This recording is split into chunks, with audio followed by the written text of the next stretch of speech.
do, or we're good? You've been recording, Stephen? Okay. You want to start over, or? We're live, so it's official. Mr. Secretary, can you please take the roll? Ms. Cherry? Present. Dr. Connors? Here. Mrs. Scordino? Here. Mr. King? Ms. Rashid? Here. Ms. Rivers? Here. Mrs. Salgado Cowan? Here. Ms. Smith? Here. Ms. Stafford? We have 8 present. Thank you. Hereby be it known that the Piscataway Township Board of Education has complied with the notification requirements of the Open Public Meetings Act for the announcement of this meeting, date and place on April the 30th, 2023 in the following manner. Posting of the public notice on the posting board of the Board of Education in the Administration Building, email notification to newspapers serving Piscataway, the Home News Tribune, and the Courier News. Email notification filed with the municipal clerk at the municipal building on Hose Lane. This meeting is being videotaped. This recording is not an official record or supplement to the minutes and is intended only as a source of information that the public might utilize at a later date to familiarize themselves with the board's activities. Executive session. Be it resolved that the board adjourn to executive session for the purpose of review and discussion of the personnel agenda, litigation, HIB monthly reports, and other matters pursuant to law NJSA 10:4-12B. Can I have a motion? Motion. Can I have a second? Second. All in favor? Aye. We're in executive session.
Be it resolved that the board reconvenes to public session.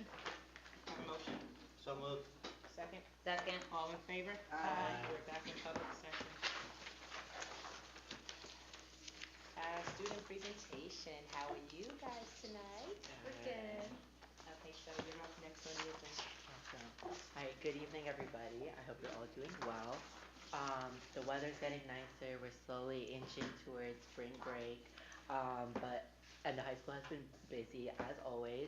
Last week was Read Across America, and so our National English Honor Society club took a trip to the elementary schools last Friday, so to Norwood, Eisenhower, Randolphville, and Grandview, and we went and we just went and read through all of the classrooms, and it was a really nice experience having Honor Society members read to the younger students, and we also took it as an opportunity to encourage them to keep doing good in their classes so that once they do come to high school, they also have the opportunity to join honor societies just like those students. And then also the high school, we brought back our Incorruptible Us chapter, which we basically are focusing on health and wellness. There's like a vaping component to it, so going to the middle schools and talking to them. And so we're in the works of planning that, maybe doing some tabling in lunches, just so that, because having like your peers speak about it could be more impactful than another adult coming in. So we've been working on that, and we're still planning that. And then I know the ceramics classes did the empty cups fundraisers at the end of February, and that was very successful. I know many of my friends created mugs for that in their ceramic classes, and they were able to raise a lot of money for a great cause, so that was exciting.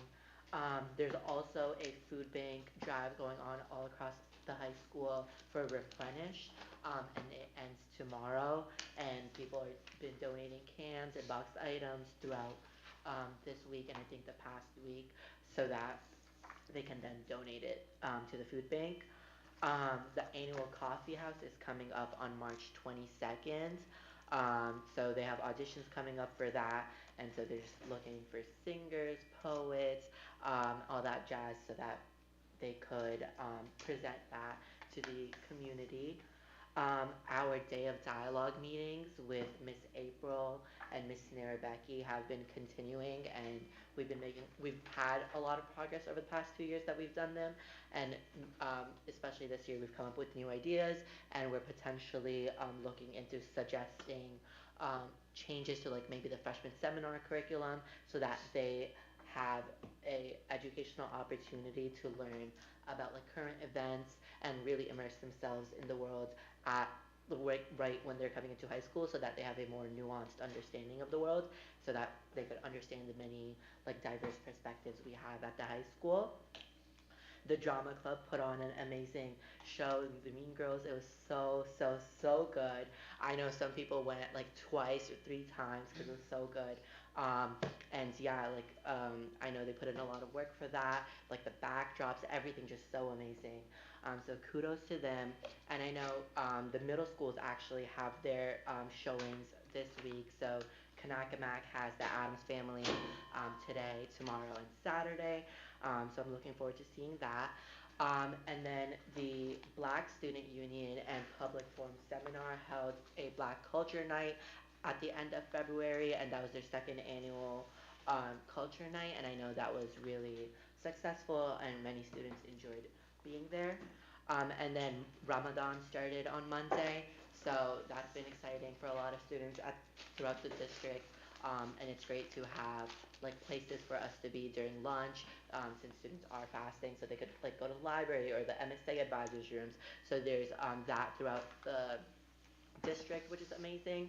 And then the Muslim Student Association at the high school is holding a community-wide iftar on Thursday, March 21st from 5 to 8 p.m. So you guys are more than welcome to come to that. And then the Muslim Center of Middlesex County, I know I emailed you guys about this.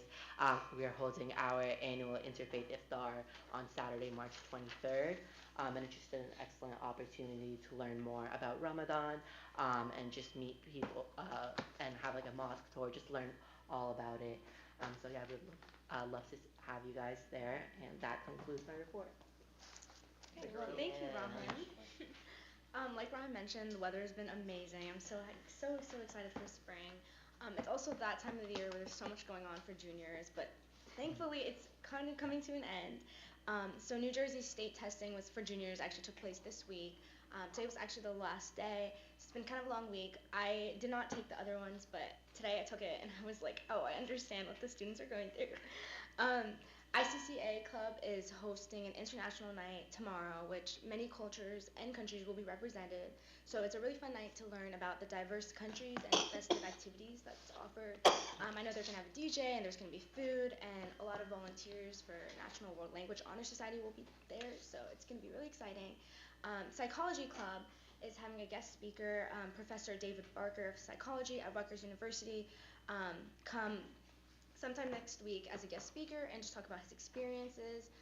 Spanish Club is hosting its first Spanish Club soccer tournament called Piscataway Champions League. This is taking place like next week on March 22nd, which is also super exciting because it's the first time it's ever happened.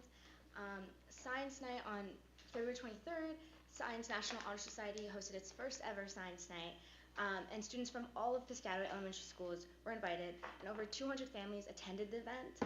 Students participated in a variety of experiments, such as like a volcano-themed room, oobleck, and engineering design, and there was a lot of things for students to see. They also had access to the planetarium, which I know a lot of the elementary kids enjoyed. I was there, I volunteered, and all the kids were so happy, so it was so good to see. And thanks to Ms. Pritchard and Dr. Motek, and over 60 plus members dedicated and helped operate the event. So it was really successful. And the reason I didn't take NJGPA is because I just came back from the FBLA trip from Atlantic City, which actually this is the first year we had about 100 kids qualified to even go to the event. It's a state conference New Jersey FBLA hosts. It's really fun. You get to meet a lot of people. You place for regionals by taking a test and then you go to the trip. A lot of groups, including myself, placed for the top 10 finalists. And some even placed to go to nationals, which is later in August, and that you go to Florida, and it's like a really great time. So we're really proud that these many students placed. So it was really fun.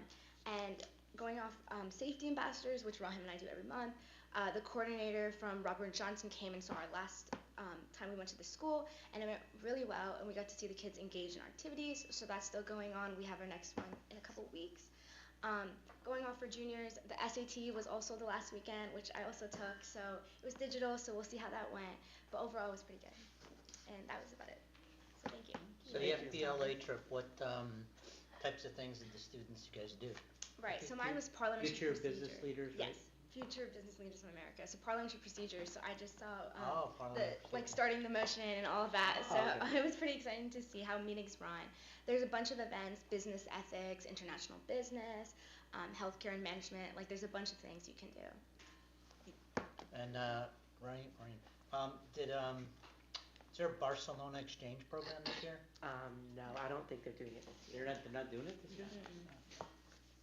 So I live in Burlington County, and my wife was over a neighbor's house today, and their son came back from FBLA, Yeah. and he made the comment, when my wife was there, they know I work in Piscataway. Piscataway was all over the place, and they won a whole bunch of things. Yeah, we had a So lot I was like, kids. of course they did. What do you It's know, what do great. you It was expect? really good. It was so good. We're so happy because there's so many kids that played. Yeah, it was great. So make me proud, 2 counties away. Yeah. Thank you. Thank You guys are so awesome. much. As always, I know you're really busy. Like, this is the time that Yeah. everything heats up. So we thank you very much for giving up your time and coming and being part of this. Thank you. Thank you. Okay, moving on, next on the agenda is the President's Report. My President's Report to March 13th, 2024. I want to say congratulations to Piscataway High School Drama Club for their wonderful presentation of Mean Girls last week. The cast and the crew did an amazing job putting on a very entertaining show for our community. Congratulations to the director, Mike Yilson, and all of the faculty and staff who helped our students show off how much talent we have here at PHS. Thank you to Piscataway High School Foundation for all their hard work in hosting the annual designer bag bingo and tricky trade to benefit our students and schools. This event is the foundation's largest fundraiser of the year and collected over $15,000 in profits. The foundation is committed to maintaining a positive relationship between the school district and the Piscataway community. The money raised through designer bingo and other fundraisers will be used to fund student scholarships and innovative classroom initiatives. and support other district programs. Thank you to everyone in the community who attended and to all our sponsors for supporting the foundation's mission. Next, we have the superintendent's report. Thank you very much. Just to comment on the Designer Bag Bingo. I was there for a little bit and it was packed. Everybody seemed to be having a great time. I'd like to thank the two people over there, Dr. Lotman, Colleen Pongratz as well, along with many other volunteers that we had that were there. Some board members that were there that night. We appreciate your participation as well. Great night. A lot of planning and preparation go into it, and I really want to. We don't take any of that for granted. I guess that's what I want to say. We really thank all of you for everything that you've done. So. As always, please check out our superintendent's report on our website under Superintendent's Corner. Highlights this month include our students becoming teachers in many ways, right on the front page. Our PHS Future Educators Club, which we're really proud of. Many diversity celebrations, community school involvements, and our excellence in arts and athletics are also in there. So please check that out when you get a chance. And there are always past ones if you weren't able to see them as the months they came out. Second thing on my list, our strategic plan for 2024 to 2029, our next 5 years. We had our 3 meetings in October, November, and January. And thank you very much. Our students participated, our board members, and our community. And we are at the point where at the next CSO board members, you'll see a draft set of the strategic plan goals, along with a draft rubric layout for activities. And then I'll ask that when you get that on that Friday, I know many of you wait till the next week to look at things. If you could just look at those as early as possible and get any feedback to me, because at the next meeting in April, I'll be asking you to approve the strategic plan. We tried to capture many of the things, if not all of the things, that came out of our meetings, even down to taking 4 or 5 sentences and making sure one of the words were in there because it's really important. It was important to people. So you'll see some of that, and I'll be able to answer any questions and make sure I present things to the community and you the right way. All right? So that'd be the last piece that Yep. we could update all of these, right? Correct. Well, this will be updated by the time you get back because you're Yeah. voting on that tonight. Yeah. That annual goals are good, but the strategic goals won't be up until June 30th, June. July 1, whatever it may be for the new school year. Okay? And the last thing I have, which is a lengthy one, is our budget presentation for the next school year. Mr. Olvera, again, and the Finance Committee and all the work that you do, we really appreciate it, along with all our administrators and everybody who had input in putting together this budget. It's not a small task, and it takes many, many months to do. I think, David, you sent out your first piece of information in October, right? Yeah. So we're proud to be able to present this to you, and hopes the presentation goes well, and any questions you may have. Gotta play the theme, money, money, money, money.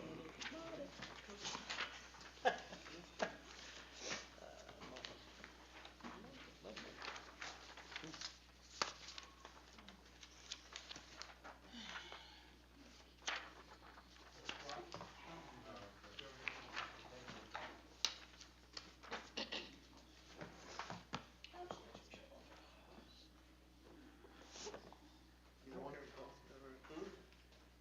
I said the front one. If you want to. See how it is. Good? Yeah, that works.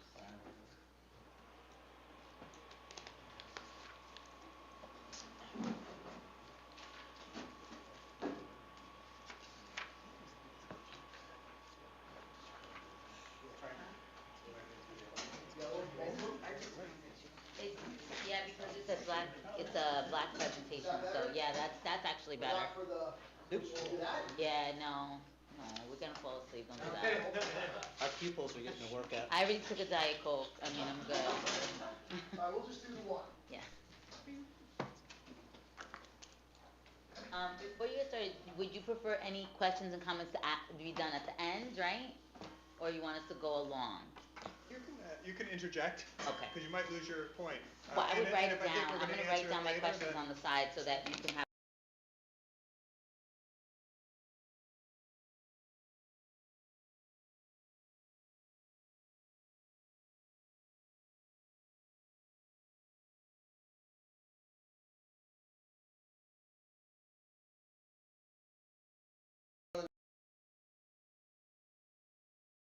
talking about 3, 4, 5 years down the road. So we're really proud to be able to do that because we are very fiscally responsible and try to do the best we can with the funds that we have because we know it's extremely difficult to work all these formulas. All right, so our budget guidelines. I'm not going to sit here and read the entire presentation to you, but I really want to highlight some of the things that we look at. And again, I think that one of the more important ones on this is the bottom.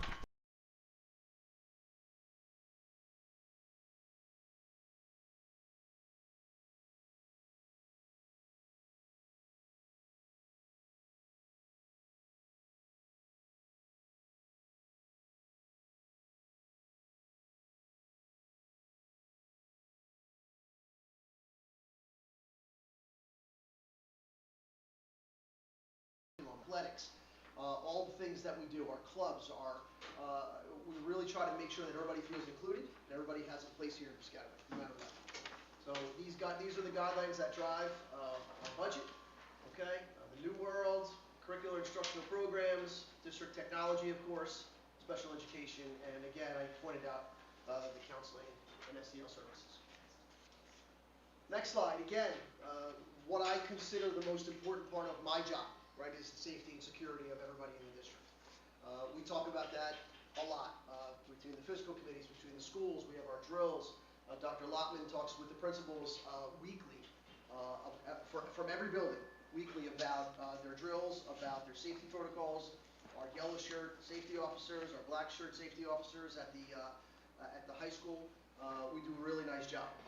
Part of the challenges in the state and the country recently, in the past 5 or 6 years, has been recruiting and retaining competent staff. For many staff members who are leaving the profession altogether and just going to another profession. I think there's I don't know the statistics, so I don't want to say it, but there's many more staff members just leaving the profession before 5 years than it was 15 years ago.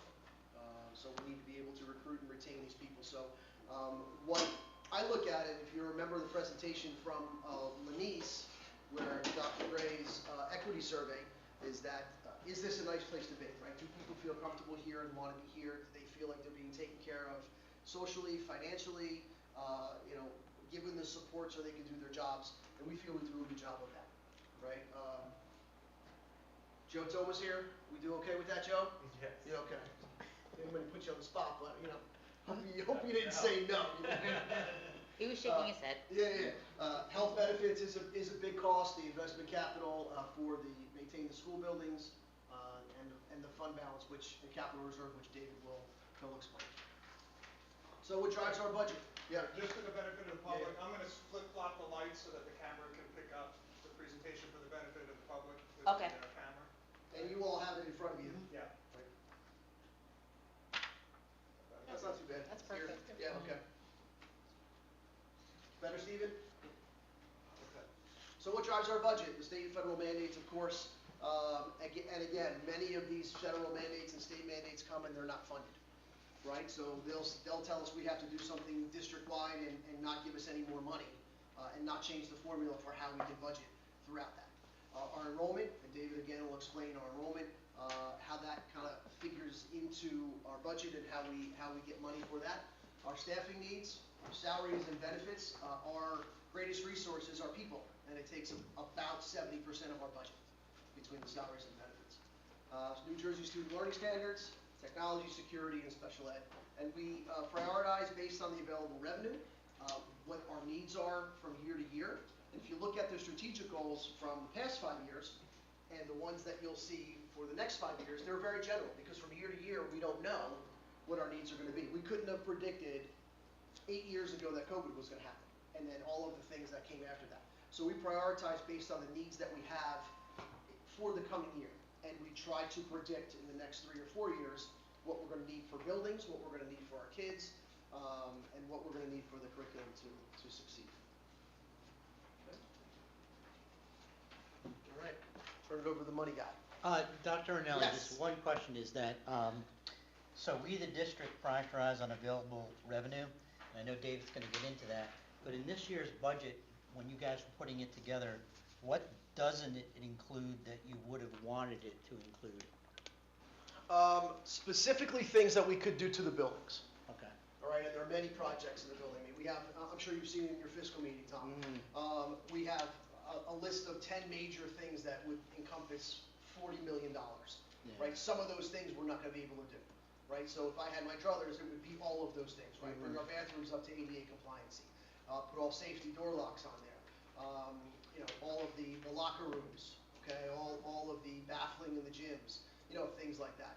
And they just cost a lot of money, and that money gets eaten away very quickly. So if you were asking me, well, if I could have anything, it would be those things that we had to eliminate, because the things that are right in front of our faces, we don't eliminate, right? The counseling, the staffing, enough programs for our kids, right? We took, and we knew this was gonna happen, right? We took a leap into the pond with our iPads, right? We knew they were more expensive all those years ago, and we had to change because they are the best tool for our delivery, right?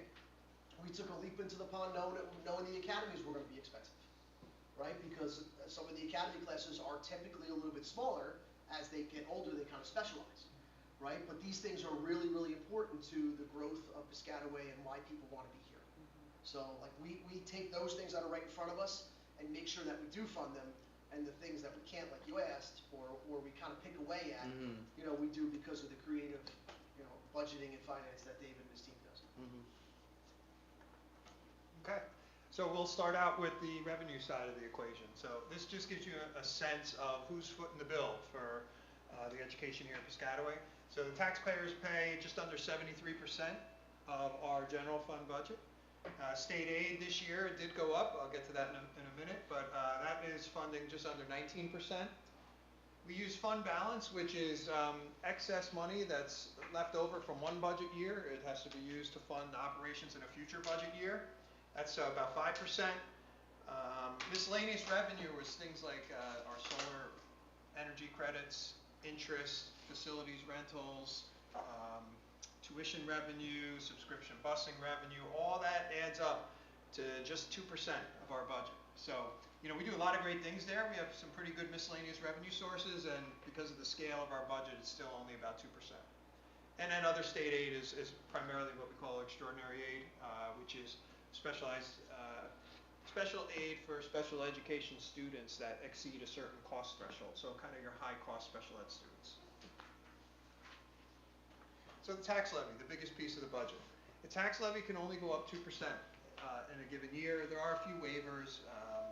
We've used a few of the waivers here in Piscataway, primarily healthcare costs. And last year we actually were eligible for an enrollment waiver, and we did use that. But other than that, that's our cap, is 2% of an increase. The healthcare cost waiver was available this year. We are not opting to use it. We did not need to use it. And so that will help us down the road. But it was available, and that's totally based on how the state plan is doing. And the state plan's increase was 6.3% for this year. So what does that mean for Piscataway? In terms of the tax levy, we're recommending only a 1% increase in the tax levy. So we could go to 2% plus the healthcare cost waiver, which would have been, you know, maybe about 2.2%.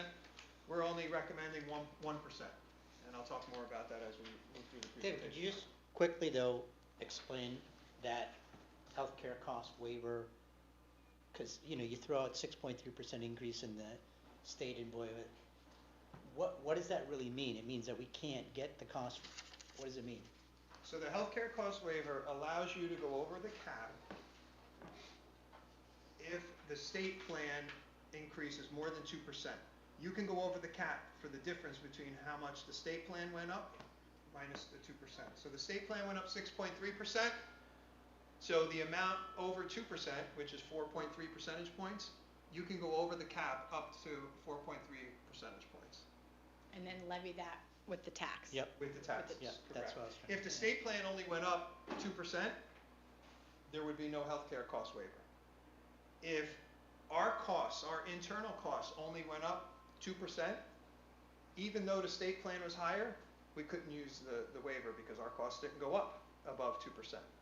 So there's a lot of like mechanisms in there that kind of limit you, but it is an option that does become available in some years. I think it's important to point out that, Yeah. you know, look how much, and everybody knows the price of healthcare has skyrocketed. The fact that you're not passing that on to taxpayers is, Yeah.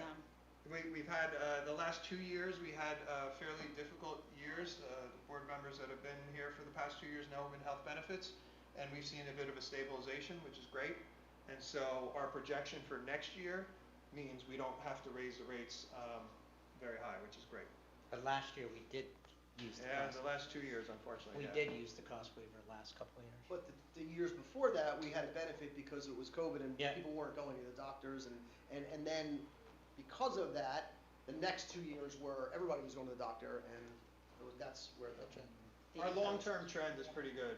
We're self-insured, and again, our long-term trend there is a very reasonable percentage increase. When you are self-insured, though, you do experience Ups and downs. some of those spikes.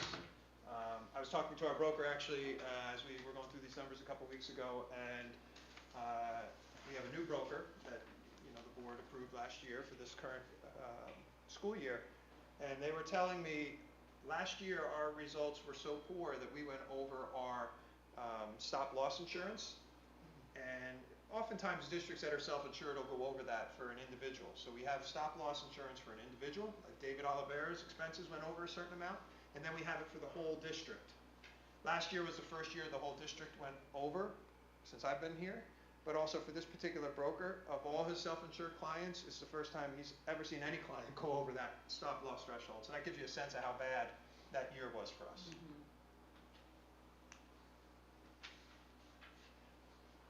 Here's a 10-year history of our tax levy increases. So the blues are the blue bars are the individual year increases, and you can see the last 2 years, Wow, yeah.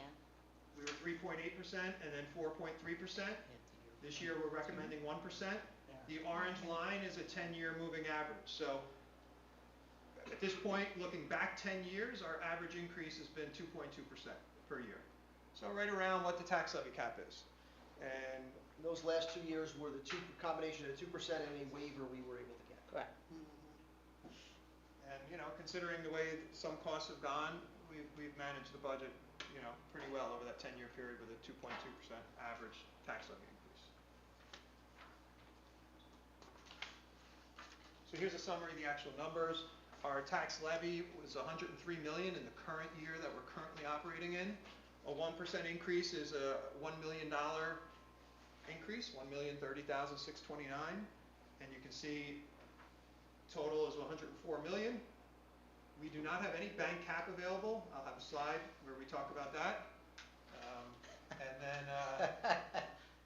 the healthcare cost I waiver. would say it's my again. favorite subject.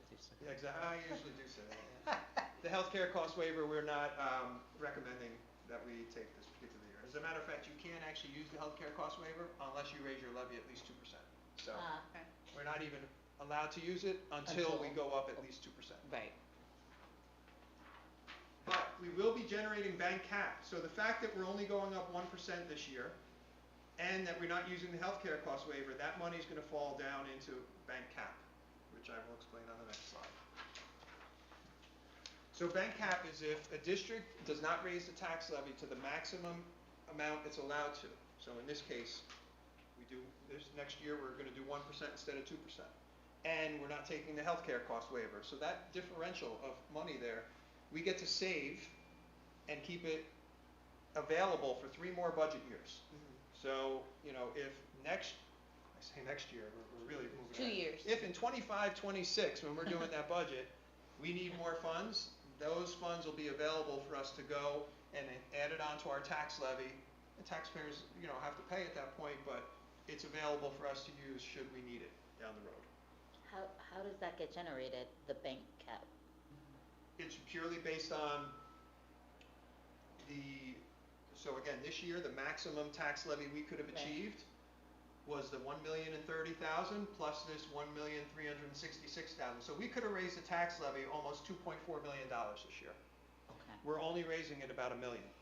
Right. So the So it's difference what- between that 2.4 and that That's 1 what's- million okay. is what's left over, That's the bank. and that remains available to us in 3 future budget years. So if you needed to raise it 2 3%. years down the road, you would have an extra about 1.4 million. Correct. We could tap that money, Banked. add it onto the tax levy, and then the taxpayers would have to pay that as And part of the and tax if levy. next year we had a good year as well and only raised it 1%, we'd have 2% in bank cap.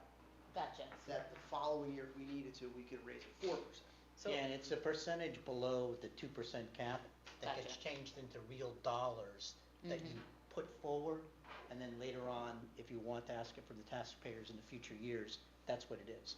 You have up to 3 more fiscal Three more years budget to use years, it. yeah. so let's think logistics. So if you don't do it this year and you have 3 years, and then you don't do it next year, do you have 3 years from next year? So Or this- is it Go ahead, Dave. 3 years It- collectively? It rolls. So So, the money this year, we have 3 budget years to use it. If next year we generate more bank cap for that portion of money, we have 3 more budget years for that I got portion of money. Just so understood. that, yeah, each one is for 3 So years. it's rolling. So Got the it. I got fourth you. year, no matter what, if we don't use that, it You falls off. can't, yeah, you can't. We've had bank cap that's expired before. Yeah, so I've been keeping track, since I've been here, of the And bank how long cap. have you been here? I'm sorry? 9.5 years. I've been keeping track of the bank cap that has not been used, bank cap that has expired, and if we had added it onto the budget. And if we had, our tax levy would be $4.8 million higher than what it currently is. So, over the years, the district has allowed some bank cap to expire. So those were years when we were receiving state aid increases. But, some people would view that as money that's left on the table, right? To do some additional things, to add more money to capital reserve, or whatever the case may be. So, And that that's becomes. not, and that's not a one-time thing, right? That stays on the base of the budget and you add to it, Yeah. right? So it's not a one-time 4.8 million. If you add it this year, it's staying, like it's Stays our forever, base yeah. budget. And then it would just keep going on. So, some people would look at it, as David says, money left on the table. We look at it as savings to the taxpayers because we're very fiscally responsible, we didn't need it, so we didn't take it at the time. Just like the 1% now, we can hold on to, and if we don't need it, we won't take it. But it is something to keep in mind when I get down the road to a future slide again, just as we talk about things. Frank and I are very comfortable with our recommendation for this budget, and we have that bank cap that'll be there in reserve now, 1.366 million. But something to keep in mind, whether you use it or not. That's- Bless you. Thank you. So now state aid, the next biggest piece of our revenue puzzle there, the pie chart. Just a little history.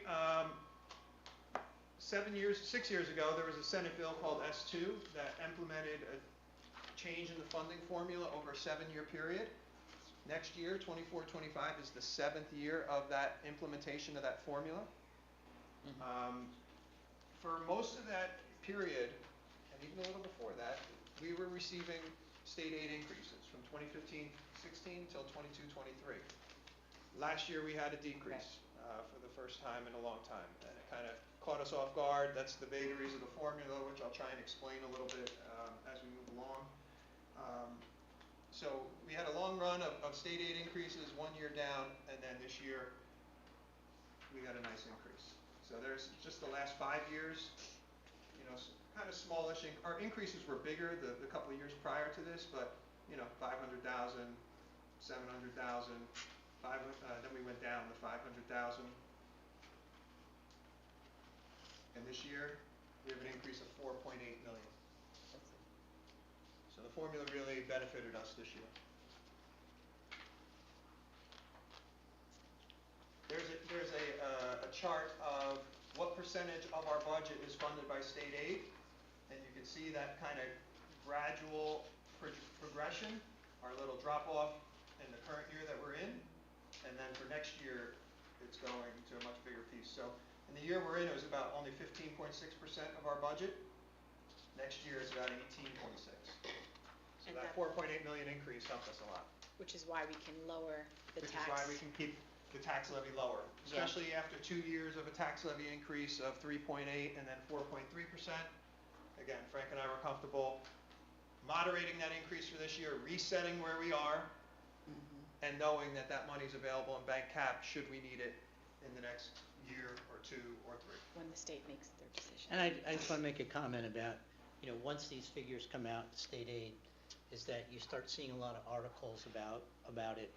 And the article I have in my hand is, you mentioned vagary of the funding formula.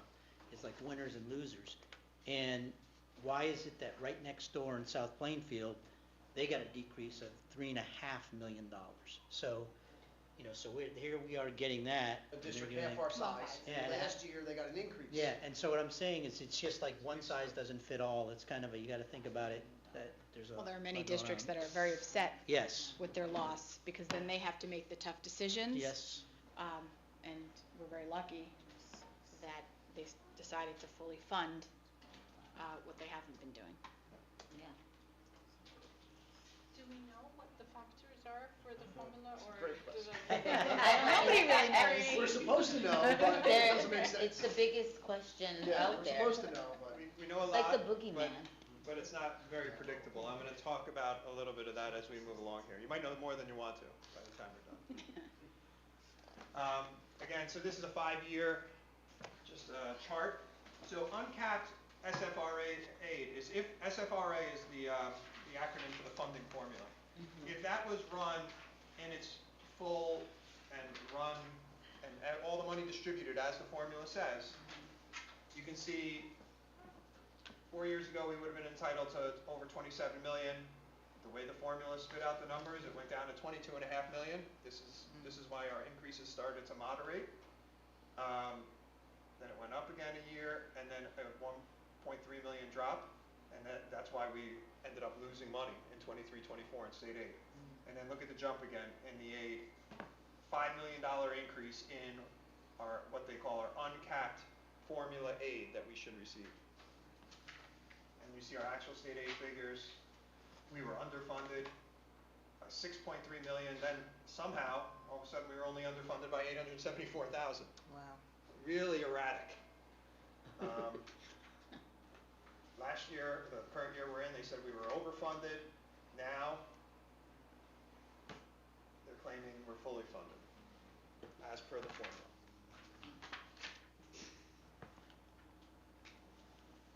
So the largest category of state aid for us, anyway, there are some districts who don't even get equalization aid, but for us the largest category is equalization aid.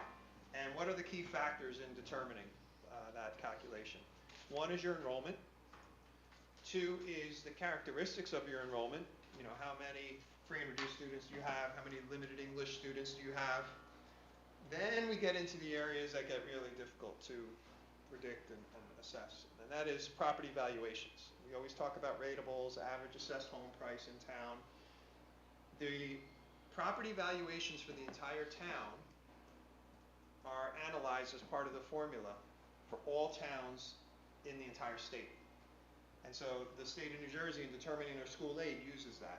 And then they take the raw valuations that they get from Piscataway Township, from South Plainfield Township, and what they call equalize them. Adds another layer to the complexity of the calculation. District income is kind of the fourth main factor.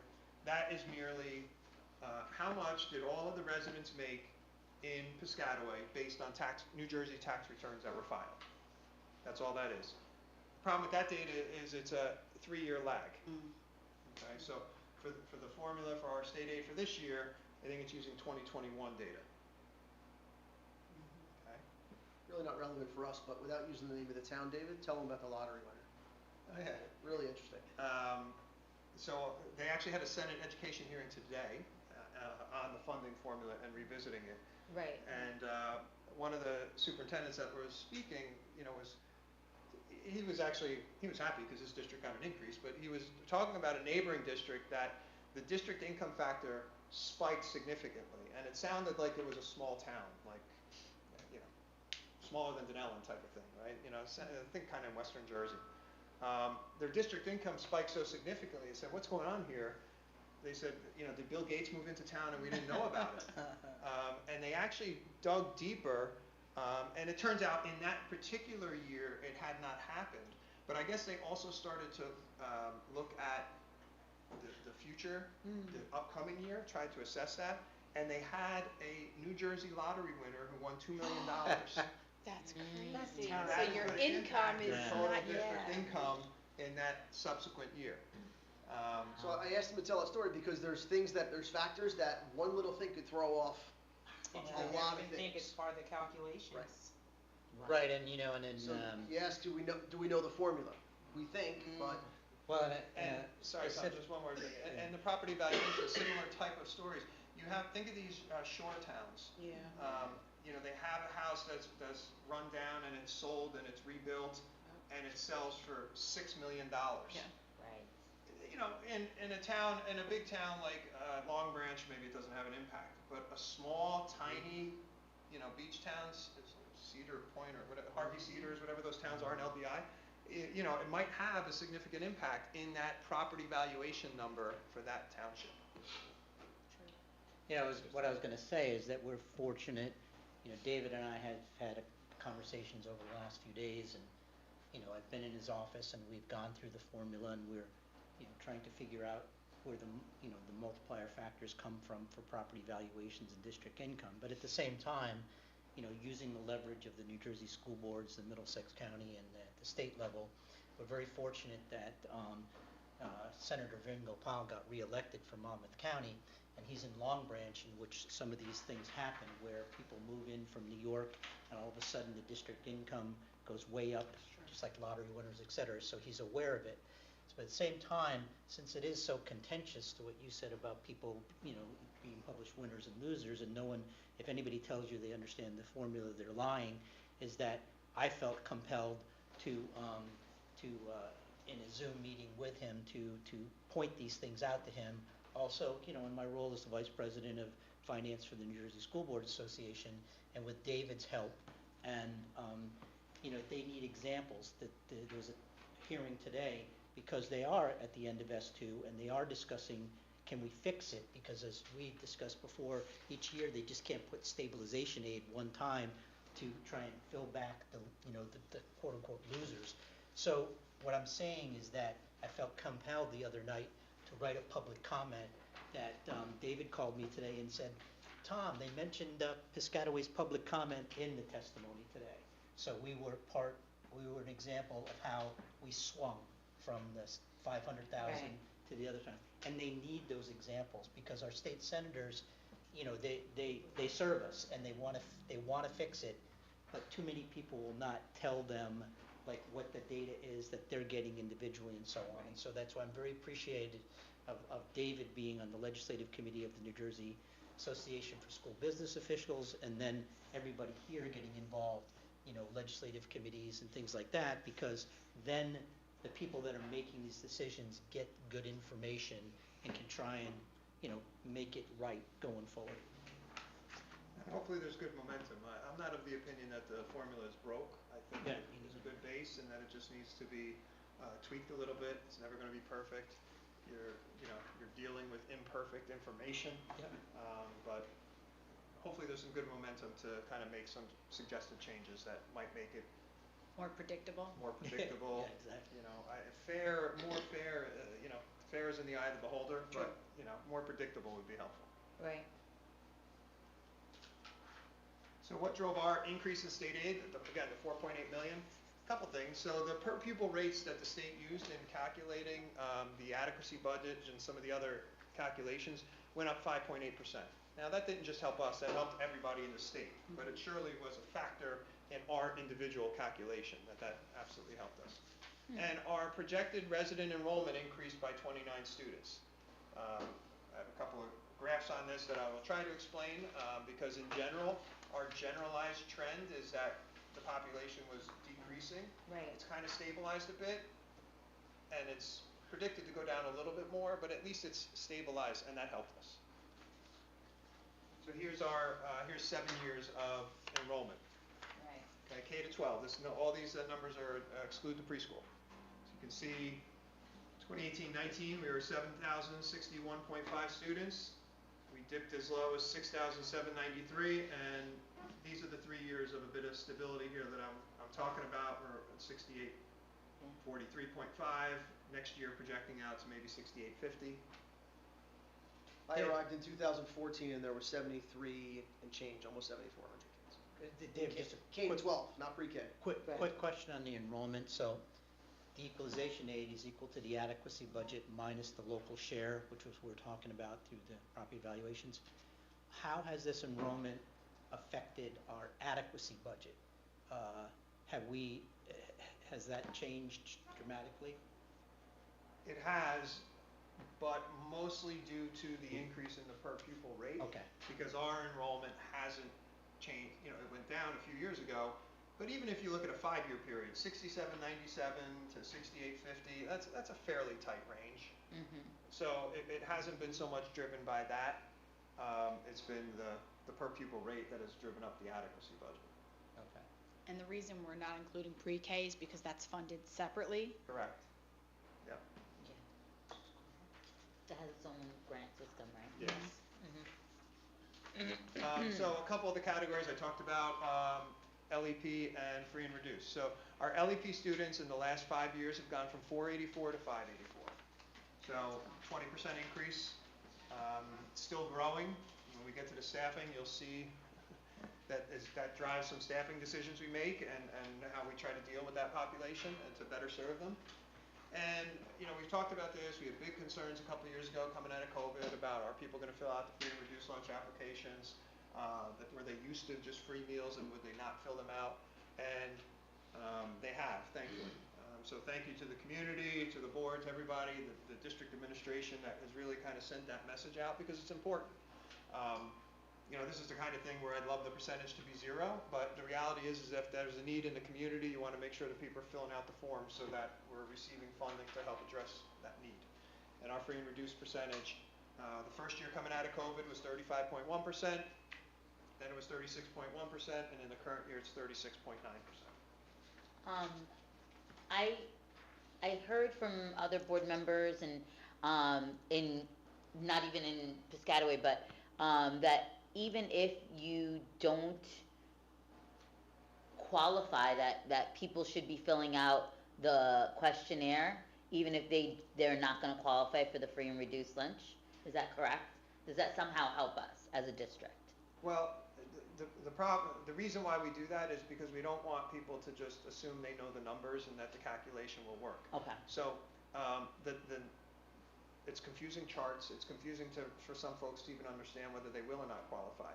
On top of that, you have the added layer that the state of New Jersey, aside from the federal guidelines, they provide additional reimbursement and a reduced rate, or they make it free actually, for certain income levels of parents that don't qualify in the federal level. Oh, The state has adopted legislation that says we'll pay for these folks. Initially it was 186 to 199% above the poverty level, and it's moving, I think, from 200 to 224. yeah, I heard that recently at So that it gets last really thing. confusing. So our message, and I think the message of the school community should be, fill out the application because you may qualify and you may not even realize it. If you're making $500,000 a year, you're not going to qualify. I understand why you don't fill it out, but There That's are an many other, important, there are that's many an other important, benefits besides free and reduced lunch. Right. that's an important salient point for public People to to know understand, exactly. because this is a federal program, but our state passed the Anti-Hunger Right, Act, right. and it became public law, so whenever you go out to Middlesex County School Board, or you go to New Jersey School Boards, they'll talk about that law coming into play, Right. but that's a state. So to David's point, fill it out, because you don't know if you're going to qualify for that 224% above the poverty level and For the state. for the state, so it's different. What happens to, if when you're filing, you're eligible, and during the year, you're not eligible anymore? What happens then? we don't know about it. Okay. So, Till you file So- another form. To yeah, there's no file, so- requirement, you know, for you to fill out a new form and tell us and us not So it's just for the whole to year? revoke. Yeah. And conversely, Sarah, if you were not eligible in October, September, October, when you filled out the form, and you lost your job in November, and your income plummeted, fill out the form, and you will become available as of that date when you fill out the new form. Mhm. So if your situation changes during the year, you can fill out another form and become eligible. How many languages do we put it out in? It was 9. 9 languages we put that form out in.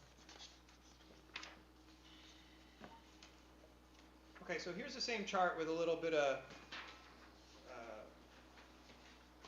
additional analysis in it. The orange line is a 3-year rolling average trend line. And the reason I put that in there is just to try and do a basic explanation of how this ties into the adequacy budget and the enrollment calculation formula. So for 22-23, the way they calculate your projected enrollment, which is how they base all these aid calculations, is what is your trend? Okay, are you growing or are you declining? And they look at years 6, 5, and 4 versus years 3, 2, and 1. So they actually go back 6 years. So for 22-23 are the yellow boxes here. They compared 7,046 students to 6,814 students. So we reduced 232 students for that Time frame. window. And so then they calculate what our declining enrollment is, and they apply that percentage, and they figure out what they think our enrollment's going to be, and then they calculate our adequacy budget, which feeds into our state aid. So that's, you know, a significant decline. The next year, which is the current year we're in, is the green boxes. And you can see the comparable numbers were 6,942 and 6,830. We only declined 112 students.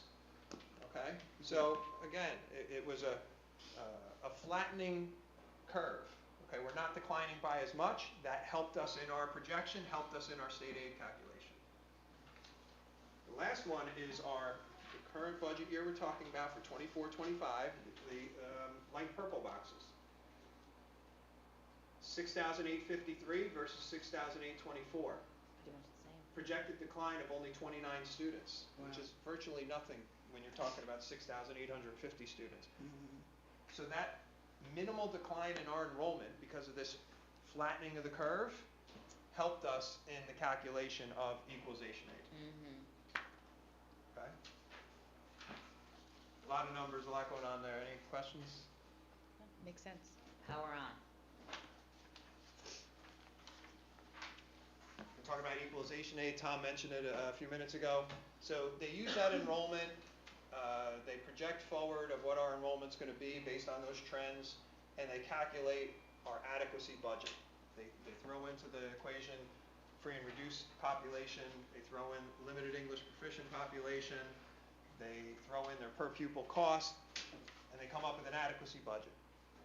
Then they use those other factors I talked about, property valuations, district income, and they figure out how much should the residents of Piscataway be paying towards that. That's called the local fair share. The difference between those two numbers is your equalization aid. So if your adequacy budget's 100 million, your local fair share is 90 million, 10 million is the difference, that should be your equalization aid.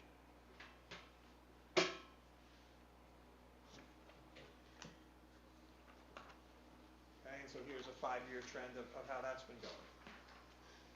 You can see our adequacy budget, just under 120 million, it dropped, and it went back up, up, up.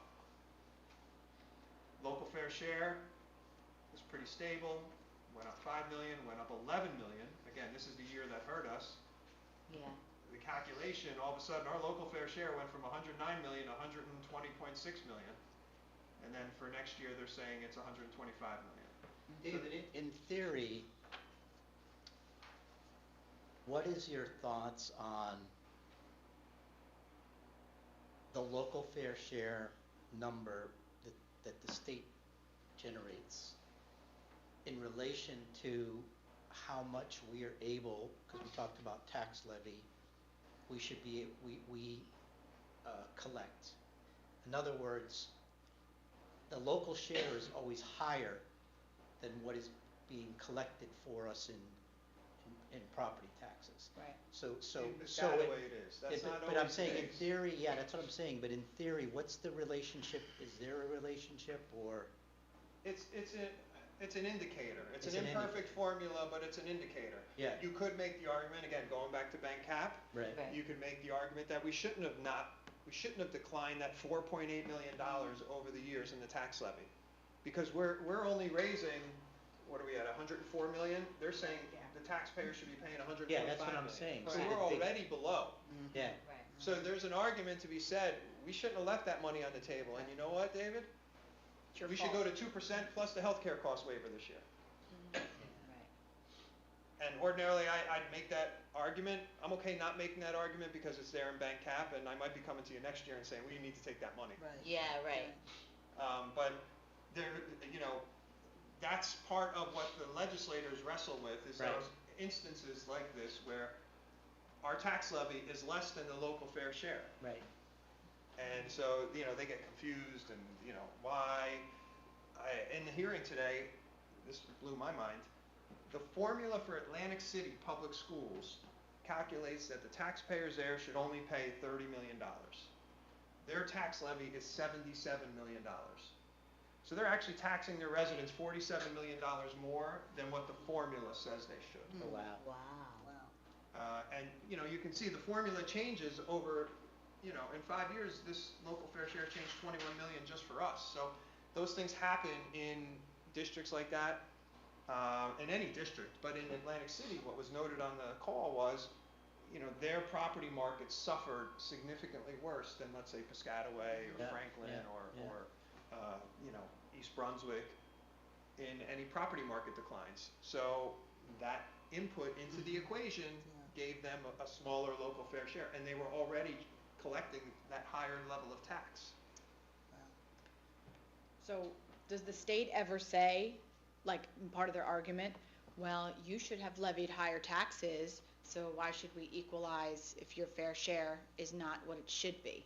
Is that part of their, like, So interestingly, not often. Okay. I heard it today. So Brick was a town that was down there. They lost a lot of money, complaining. correct? They've been losing money all 7 years of S2. And they, the Senator Gopal actually asked them of, you know, 10 years ago, what were you doing with your tax levy? You were, because he said, you were overfunded. The state was giving you all this money when Piscataway was getting short, you didn't say Piscataway, I'm saying Piscataway, was getting shortchanged. And they admitted that basically, when they were overfunded, they were raising the tax levy like 0%. They weren't even raising it because they didn't need They the had more money. than The enough state money. was giving them money. And so they said, hey, we don't need it. We don't have to charge our taxpayers. So we're getting it from the state. The whole point of the formula was to make that fair. The only sympathy I have for a place like Brick is that, as my friend David here has said to me many times, you are where you are, right? So Brick is in this situation. They can't rewrite 10 years ago. their choices? How do you fix it from there? And Brick's argument is, we're capped at a 2% levy. So even if we wanted to raise taxes at 5%, we couldn't unless, You pass a budget. and this is what they never want to talk about, the towns like Brick, A referendum. unless they do a budget question, Right. which they can do. I brought up last year, at some point, we may have to consider it, when I thought we were in dire straits with state aid before the little miracle came this year. Exactly. So, you know, Brick never admits that that is an option, Yeah. but it is. You know, but, Yeah. you know, what they want to be able to do is raise the tax levy to 3, 4, 5% Yeah, for without the asking the missing aid. voters. Yeah, Well, see, that was I understand actually, that. yeah. that legislation actually got to a point, about 4 years ago, through the delegate assembly, and Sweeney was our, of the New Jersey School Board, was our guest speaker, and we're talking about this subject, is that there was a resolution, and then it actually became legislation, but got vetoed by Governor Murphy, that if a district could not meet its local share through the property tax, that there would be a law that would say you could go out to the voters without a question and ask for 3%, 4%, 5%, whatever. And Governor, made it to the governor's desk, and he vetoed it because that just meant that more property taxes around the state for people when that happened, and that was his reasoning for doing it, and it didn't happen. Well, he's running for governor, and if he wins Yeah. and succeeds Murphy, maybe he'll bring it back. So here you can see in red, our equalization aid was below what the formula said it should be. Then we were over what the formula said it should be. And then this year, we are smack on right where it should be. The increase in the adequacy budget was driven by enrollment and our per pupil costs. And that leveling, right? That leveling of the slope. Yep, the leveling of enrollment. And Tom, you were talking about this, you beat me to my little text box there. The local tax levy is 21 million below our local fair share. Well, we don't talk that much, that's why.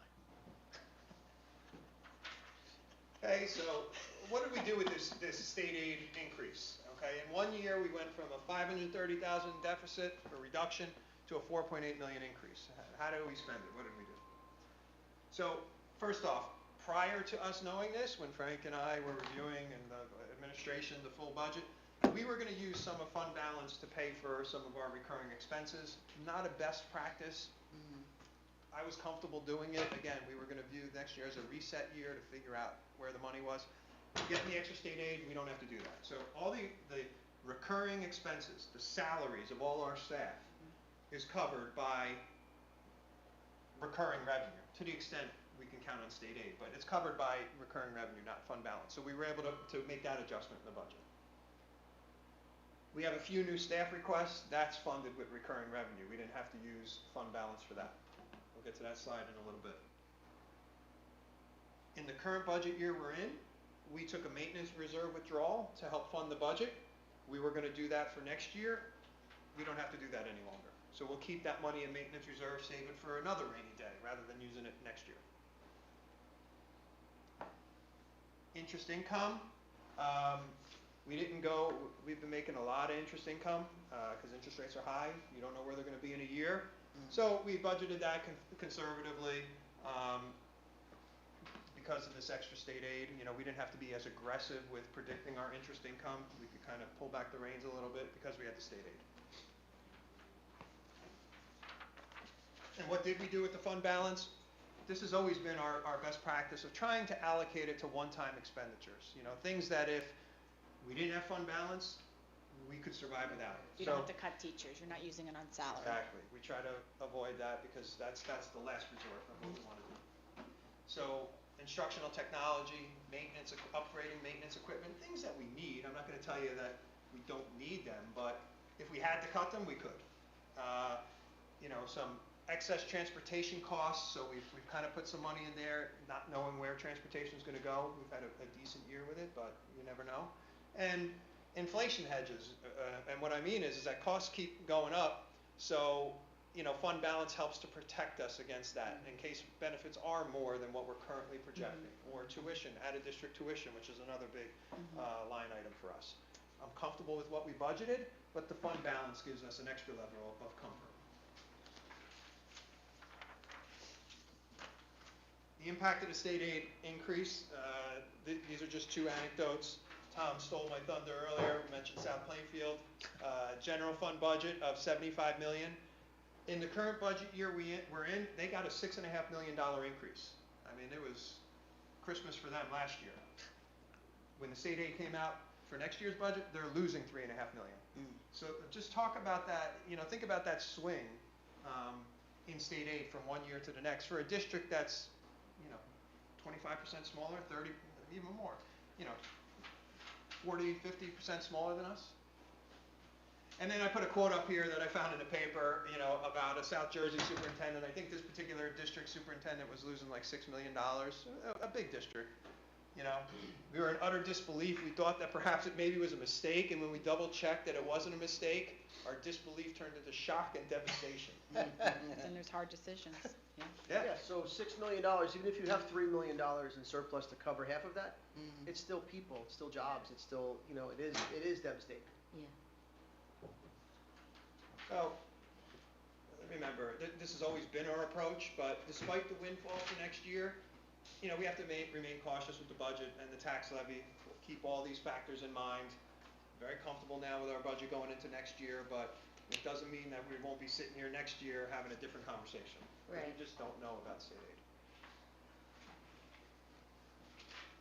But this would be the last year that S2 is in effect, right? So they're gonna have to do something about it, correct? Not that it's in effect. So the formula was always there, but when they would run the formula, if the formula said that Brick should get 60 million, and they actually were getting 80 million, before they started doing S2, they just kept getting 80 million. They never cut it, Oh. S2 said, we're gonna take you from 80 down to 60, we're gonna do it over 7 years. So it's not all at once. And it gets a little more complicated than that because Right. every year they run the new adequacy budget, they run the new equalization number. So it's Right. not quite a smooth 80 down to 60. It was Right. unpredictable, but that's the concept. So now they're saying, okay, we've made that progressive adjustment where we've gotten rid of all that, some people call it hold harmless money. All that money you were getting you weren't supposed to, that's all been netted out now. Now the formula will just run on its own, and so every district is just waiting to see what it spits out next year. What I learned as 6 years of chairman of the school finance committee for New Jersey School Board Association, representing many different types of districts from all over the state, is that this is a law.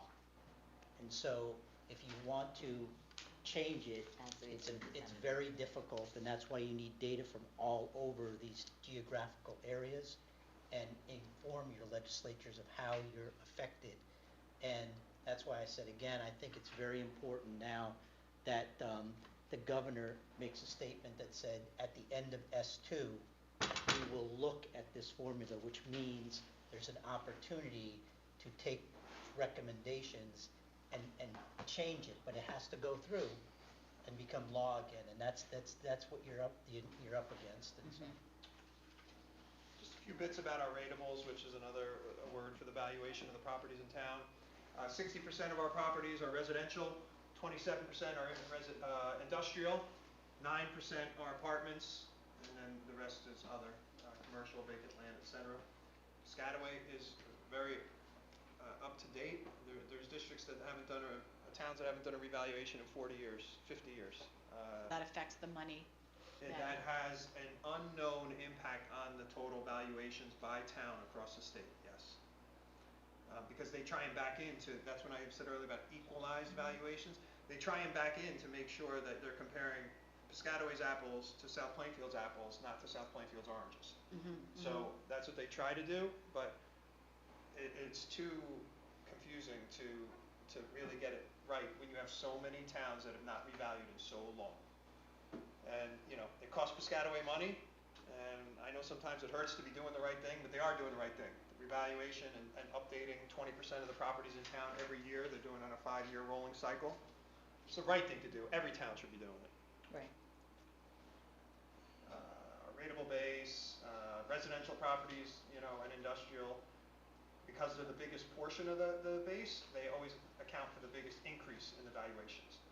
And our average assessed home went up from $413,000 to almost $449,000. Yep. The value of your home is going up.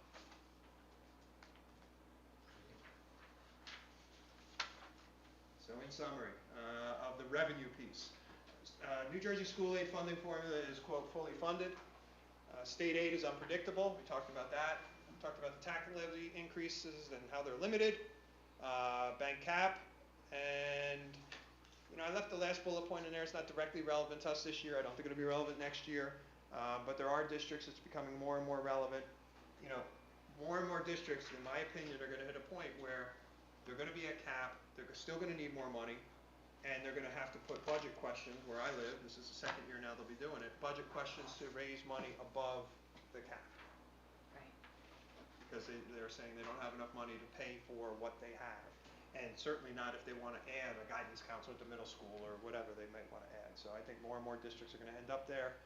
Last year I feared that day might come a little sooner for us. I don't have any immediate fear, but inevitably it may come. All right, thank you.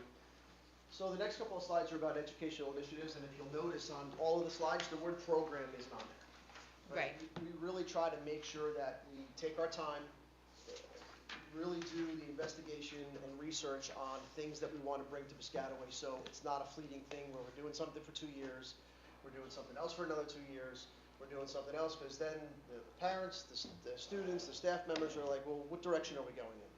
So we try to, again, research the proper things and what our district needs and where the community's going and the state of the world right now, to make sure things are in place long after the people in this room leave, right? Because then we know we did the right thing, right? Some things on here, again, tutorial services to deal with the learning loss, transition programs. We as a district and you as a board really took hold of the transition programs, because anytime you change buildings, many students could take a step back just to the new environment.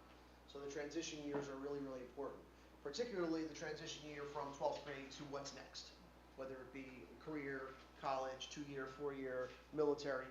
And we made some great strides in the past couple of years to talk about careers for kids in the counseling department at the high school. Again, I'm not going to read everything here. One thing I wanted to point out here, and we just put this on today, is the efficient use of spaces. So we want to try to maximize the spaces that we have, okay? Whether it be this building, whether it be the media center at the high school. And part of the educational initiatives, and it may seem like a one-year thing, the educational initiative, but I don't look at it that way. David, myself, the cabinet, we try to look and see, well, what do we need? How can we best spend our resources to maximize them to benefit our community for the long term, right? The planetarium is a great example of that, right, at the high school. We maximized our resources at the time, and it services a lot of people, including elementary kids, Saturday enrichment classes, things like that. So efficient use of spaces we really look at, particularly looking at the high school media center in the coming year or so. And it's really important to us to make sure that we have spaces that kids want to go into and really maximize what it could be, right? Computer spaces, different kind of furniture, things like that. Meaning So- what is currently the media center in the high school? Correct. Yeah, in the Susan B. Anthony Building. Yeah, Yeah, it's a large space, It's and not. it's very antiquated. it's not laid out. Right, Yeah. not laid out right, it's very antiquated, Yeah. it's dark, considerably, just because of the paint color and things like that, so we want to freshen that up, maybe lay it out a little bit differently, but that comes with architect, that comes with, Yep. plans, that comes with Yep. the DOE approval, a lot of things, so that's when we talk about the use of spaces. But that relates to the question that I asked at the beginning Mhm. of what Absolutely. isn't in the budget. And one of the projects on that 5-year plan was to redo all of the media centers, so. Where we did the Yeah. auditoriums at the middle schools over the past 2 years, Yeah. they're fantastic. People love them, they love Yeah. going in them. It just makes a big difference when you walk into a school building, if it's bright, if it's fresh, if it's new, and it really hits the educational initiatives that are current, not 10, 15, 20 years Right. ago. And in the media center at the high school, probably longer than that. Specialized classroom materials, I put that there because I think it's important for you to understand, look, we might need to spend $200,000 on computers for specialty classes at the high school, our engineering things. So those are some initiatives where we want to make sure that it's at least laid out here so you understand that it's a good number if we're buying 20 computers at $10,000 each because they need that kind of power and that aren't in their iPads to run the Adobe programs and to run the gaming programs and things like that. All right, technology. iPad initiative remains in place, so we replace 2 grades every year, which if you look on your board minutes tonight, I think it ranges about $500,000, Yes. right? That comes with the maintenance of it, that comes with the cases of them, comes with the people that are going to deploy them.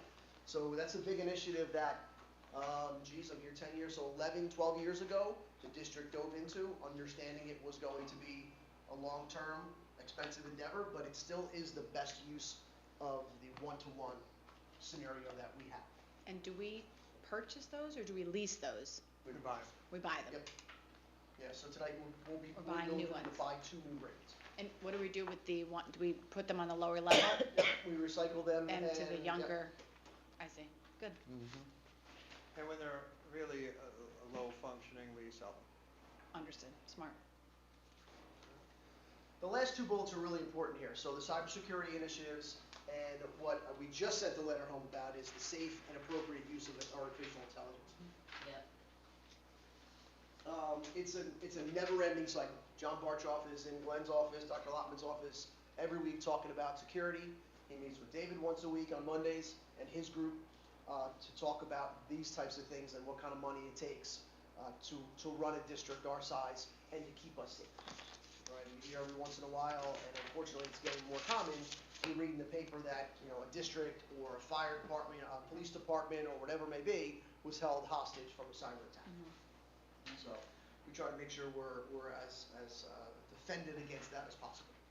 And then comes in the artificial intelligence, which seems great, but it's really, really dangerous when we don't know what we're doing with it. that's gonna cost us money, right, to research and figure out what we wanna do, to have John be able to put the things on our computers, maybe whether it's deploy them virtually to all our iPads and computers and things like that, but also to make our regulations and policies. David, we talk about the policies that are available for AI, and they're really not widespread yet. So we'll be on top of that as well. So our preschool aid, our expansion aid, next year we will be able to increase our students that we service to 535 students. Okay, so we started with 67 in 2018-19, and this $8 million will allow us to educate 535 students and families at no cost to them. And what you had said before, so the teachers, the administrators, the buildings that we rent for that. What happens with the buildings though causes some issues is we don't own them, right? Yeah. So if there's a heating issue, if there's a lighting issue, something like that, we have to work with the leasors to make sure that we're having the best experience there. I meant to ask this before with the preschool and the fact that we do have this available in Piscataway and younger families might be more drawn to coming here, would that then ultimately impact our numbers in terms of student enrollment? Do we see any So we you know, haven't seen transfer an back. increase there just yet because we don't know what the total population is of 3s and 4s. That would be what the state calls the universe, right? They want to have universal preschool for free. Right. So we don't know that population. What we are seeing increases is our special education population in preschool. We have a great reputation across the state for having a strong special ed program in all our grades. And preschool is not excluded from that. So we have a lot of special services that we deliver, which is outside of the preschool expansion aid, along with transportation. As great as our preschool program has been in terms of the history of the expansion of it and our going, using through the Diocese of Metuchen, Cabrini and whatever, and then leasing the night. What is the percentage of the waiting list for people and how are we dealing with that? Glenn, do you know around numbers or Colleen off the top of your head? We have about a couple hundred still on the waiting list. So, but I didn't hear what he it's said. really transient, Yes. and so For it's, preschool. we can get through our wait list almost throughout the school year, because that age group is pretty transient. And we wanna keep the seats filled, because that's. So part of one what goes affects out the and funding. you just keep on going off of the waiting list? Yeah, they're never not full, the classrooms. Yeah. And keep in mind, 535, it's two grade levels, it's 3 and. And that includes tuition students, right? So There we don't no have tuition no anymore? tuition students. No, there are no tuition students. So everything is, Everything is which is why there's grandfathered such a, in. probably a big waiting list. Yeah, so 200, about 200, and it's rolling throughout the year. New kids move in and apply, but Right. kids have been here who did not get it. So as we sit here the middle of March, there's still people on a waiting list. who So haven't gotten it. if you're on a waiting list, there's no guarantee, obviously, you're going to get into a program, so you're just waiting. No, and next year, if you're on a waiting list this year, doesn't mean you hold that place going into next year. But if you're enrolled, you hold that place. No, there's a new lottery. Wait, next so year. if you're, each year. so if you're a 3-year-old that made it in the lottery, then there's no guarantee from 3 to going to 4 you'd have a spot? Yes, right? There must be. They roll. 3-year-olds roll to 4. Yeah, I would think, that's But what I the mean, new- there must right, new be, people are, New have to go four-year-olds into the would lottery, apply. yes. but you would hold that spot, right? You would, that's what I'm talking about. Yes. If you're already a 5-year-old 3-year-old, request, okay, yes. then you would get your spot, you wouldn't be a part of the lottery. Correct. I got you, okay. At what point, at what point of the waiting list would you consider expanding to a 4th location? That's a lot of money. Not as long as I'm here. If we want to keep David Olivera, I don't think we want to do that. It's interesting, right? Space in town, already 2 of the buildings that we lease are really old and hard for us to maintain because they're really not our buildings. We install cameras in buildings we don't own. We have to supply air conditions when it gets hot because theirs don't work. So already 2 of those, we have that, right? We looked for probably 3 years for the space at Old New Brunswick Road at many different buildings and layouts, and scenarios for us to be able to build something like that. So that's a tough situation. You know, looking at our current buildings that we have, I know you all approved us to be able to use some state money to build classrooms on one of our buildings, Eisenhower. Right. So that would be the way to go if we were to choose to do that. You would add it into an existing building. Right. You'd add preschool in an Right, existing building. That's- because right now, that's smart. even the private Yeah, you need a providers, separate even the building. private providers in Yeah. town Mhm. don't meet the standards that the state has for the size of rooms, for things like that. So we can't even go to Kids Corner down here on the Right. road and say, you know, can we Can we pay? work Yeah. together? Mhm. The state won't let us do that because the rooms are too small, or Yeah. they don't meet the compliance in some other way. Right. So, as with everything else, that's a conversation that we have all the time on what to do next, right? What happens if the lease at Old Brunswick Road doesn't pan out the way we want? What happens if the two build right? So, or what happens if what you all choose to say, Frank and David, we want to grow, right? We want to get as much as we can here. What do we do? So we have that conversation on a weekly, if not monthly basis. All right, I think this is a repeat slide. Is there anything on here that we didn't really talk So about? this is expenses, the other one was Oh, revenue, okay. so this is Oh, our expenses. expenses. Yep. Okay, so, as I said before, salaries and benefits add up to about 75%, all right? What's the green? Paras, aids, and subs. This blue would be our maintenance, transportation, 8%.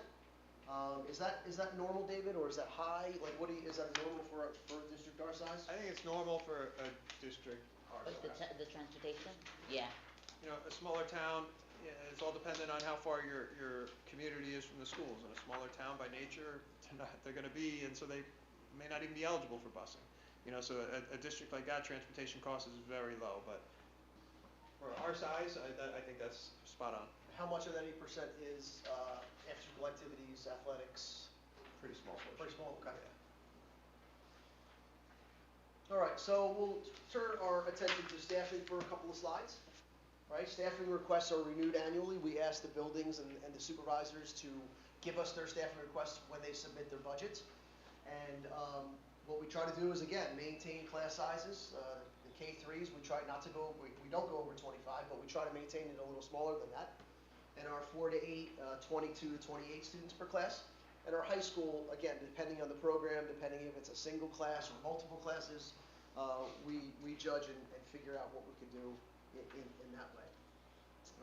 Recruiting and retaining staff remains a challenge, but we're doing better. Yeah. Right, we were fully staffed by the middle of September, and then, you know, you'll see throughout the year and the agenda as people leave, people are hired, but we do a really nice job. Colleen and her team are fantastic. We really appreciate the hard work there.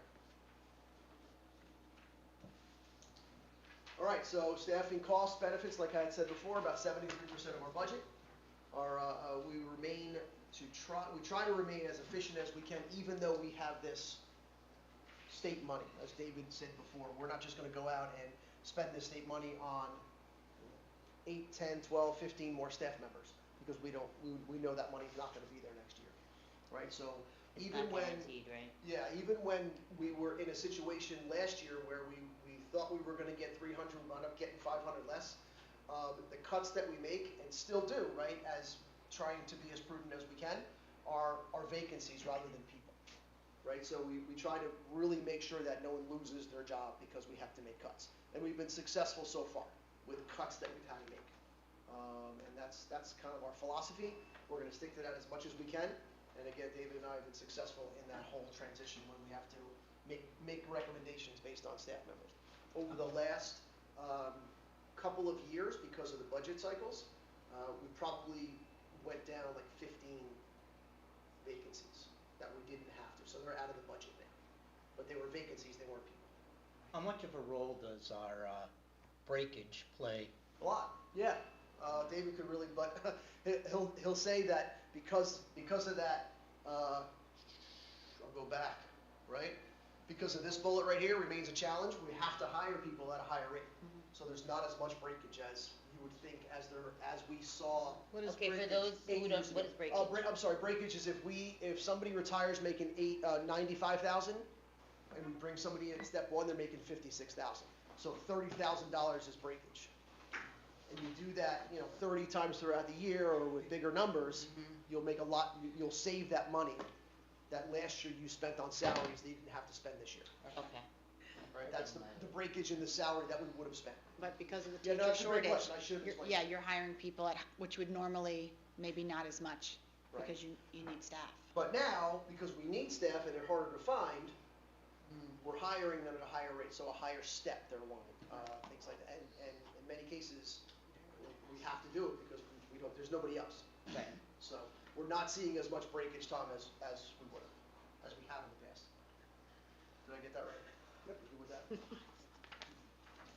All right, staffing. So in this budget, we had some adjustments, right? The staffing additions were for programmatic needs. We're asking you to approve the budget to add 6 staff members, a math honors teacher in the intermediate school, ESL teachers at all levels, a BCBA in the preschool, and a safety officer at the middle school. Okay. There were 4 full-time reductions, so the net addition is 2 staff members. It's only one additional safety officer for all of the middle schools. Yeah, because Okay. there's a program that we think is going to be there that we're going to need an additional safety officer. Okay.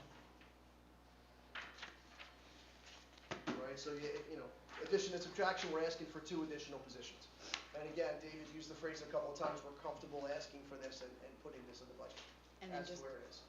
I know that was in our packet with the BCBA. That's a teacher that you're hiring for the preschool, not a BCBA that's Right. consulting. Yeah. We're doing something different, okay. If we can find them. Yeah. Okay. We'd love to. If you know of any, send them over. All right, so talking about federal funds. Back to David. Just a brief refresher on this. ARP ESSER, so we've got a lot of federal COVID money, a lot of acronyms, CARES, ESSER, ARP ESSER. We're on the last mile with this. ARP ESSER funds have to be spent by September 30th of this year. Okay? So we're really winding down. And our whole approach to the federal money, again, similar to fund balance, our whole approach has been, let's not overcommit to recurring expenses, because we knew the ESSER money was going away. Right. So what did we do? Probably the biggest allocation of that money went towards tutoring programs. We expanded our in-year tutoring, and we aggressively expanded our summer tutoring programs. So that is where we spent a large portion of the money. We spent a little bit on some HVAC work. So again, the theory behind the tutoring was to recover the learning loss, and next year, the plan is to go back to more of a traditional tutoring schedule, where they start in the spring and they tutor through from, like February, or kind of late winter, I guess, February through to May. And we will still have some sort of summer program. We'll have an assessment of that summer 25 as we get into next school year. Facilities projects, the ESIP is winding down. I keep the fiscal committee abreast at each meeting. So we're working on the Siemens BMS. That's really the last major task. I just talked about ARP ESSER's helping to fund some HVAC equipment. This summer, we're proposing to do paving at Arbor, Grandview, and the high school. And then the maintenance department will do, individualized requests from the schools. They'll supervise. I hope to do a significant painting project this summer. We'll go out to bid to get a painting contractor for this summer. Where are we with our capital reserve and maintenance reserve? First off, capital reserve, that money, once we put it in there, it's restricted to capital projects. So building remodels, building additions, HVAC work, anything substantive affecting the structure of the building. Our reserve in there at the moment is $28 million. Maintenance reserve is restricted to maintenance activities, things that are just maintaining what we have, painting, repairing HVAC work, things like that. And we have $6 million in that reserve. And we are not going to tap that for next year's budget. I talked about that earlier. A reminder, the district is debt-free, which is a great achievement. But absent a referendum, the types of facility upgrades we're going to encounter, we are limited. So the $28 million in capital reserve is great. I'm sure if you asked a bunch of neighboring districts, I don't know if any of them would have that amount. But at the moment, that's the only way we have to fund any capital projects we want to do. unless at some point the board determines to go for a referendum. And we will get a decent amount of work done with the 28 million, but, you know, a more substantive or robust capital push probably would require a referendum. Some of the things that we've been talking about in the fiscal committee, media center upgrades, Frank mentioned that earlier, acoustical upgrades, so hopefully by the art show next year in there, the acoustics will be better. We are looking to upgrade the acoustics in that room because we do use it for board presentations and also at the Susan B. Anthony Gym. K-8 bathrooms has always been, upgrading those has always been something that we've talked about for a couple of years now. We did the high school bathrooms. I think they came out great. We'd really like to upgrade the K-8 bathrooms. Some exterior and selected interior door replacements. Security film maybe for the exterior door windows. Repurposing the space in this building. It's antiquated. You know, can it be brought up to, you know, current needs and used in a better way? And we touched on earlier, we applied and were granted the Eisenhower Edition, which would be specifically for preschool classrooms. And that would require an outlay by the district. The state's not paying for all of it. So at a minimum, it would require about $6 million from us, probably, at a minimum. So that's something that's under consideration. And we'll get more into that conversation. Frank said we talk about it regularly. We are. Once we get through this budget cycle, that'll become more of a board issue to decide how we want to go. That's based on like a $10 million model where the state pays 40 and we pay 60, right? Correct. All right, so that's why we pay 6. It probably doesn't go in there, but with the budget, is there somewhere that maybe under this, I don't know if it goes under facilities, what, probably asking in the wrong spot, but my question is about upgrading or how does the drama department get funded for their mics, their you know, audio equipments and stuff like that? Is that something that gets just under a line item, or is that under a different program, or how does that? So we obviously redid the auditorium and upgraded the soundboard, and Right. so the district does significant projects like that. Right. The things like microphones, often the drama club purchases. Okay. And the reason why we do that, or we have them do that for smaller scale stuff, is because this doesn't happen in all districts, but in Piscataway, the ticket revenue, it goes into the drama club. Right. In some districts, ticket revenue goes right into our budget. Wow. Okay. So, you know, that's why we split it. Significant costs, Right. we handle. Right. You know, if they want some more wireless mics because, you know, they need more for a particular show, they may purchase those. It just depends. It's a mix. Right. Yeah, I was wondering about that. And on a side note, I know this is just a projection of a possible esports gaming area, but I think that again shows the progressive side of our district of thinking ahead at how things are changing, opportunities through college. So I think it's a really smart plan to put into place and to really think, again, putting Piscataway at that place of forward thinking. Thank you.